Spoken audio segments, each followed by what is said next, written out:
আমি স্পষ্ট করে বলতে চাই, যে কোনো ভারতীয় আগ্রাসনের বিরুদ্ধে সবচেয়ে কঠোর পদক্ষেপ নেবে পাকিস্তান, এমনটাই হুঁশিয়ারি দিলেন পাকিস্তানের প্রধানমন্ত্রী শাহবাজ শরীফ। ২৭ সেপ্টেম্বর জাতিসংঘের সাধারণ পরিষদের ৭৯তম অধিবেশনে দেয়া এক শক্তিশালী ভাষণে এই হুঁশিয়ারি দেন তিনি।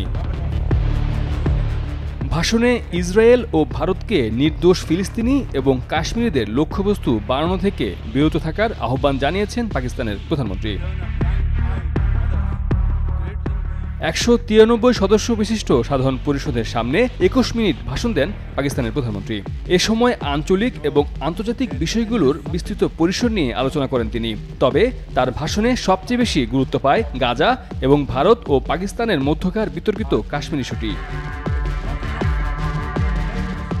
শাহবাজ শরীফ বলেন, শান্তির দিকে অগ্রসর না হয়ে ভারত অধিকৃত জম্মু ও কাশ্মীর নিয়ে জাতিসংঘ নিরাপত্তা পরিষদের প্রস্তাব অনুযায়ী কাশ্মীরিদের আত্মনিয়ন্ত্রণের অধিকার নিশ্চিত করার প্রতিশ্রুতি থেকে সরে এসেছে ভারত।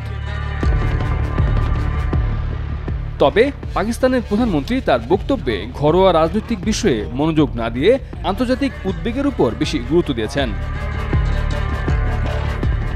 গাজা যুদ্ধের ভয়াবহতা সম্পর্কে বিশ্ববাসীর মনোযোগ আকর্ষণ করতে তিনি বলেন, এটি শুধুই এক সংঘাত নয়, এটি নির্দোষ মানুষের উপর এক পরিকল্পিত হত্যাকাণ্ড।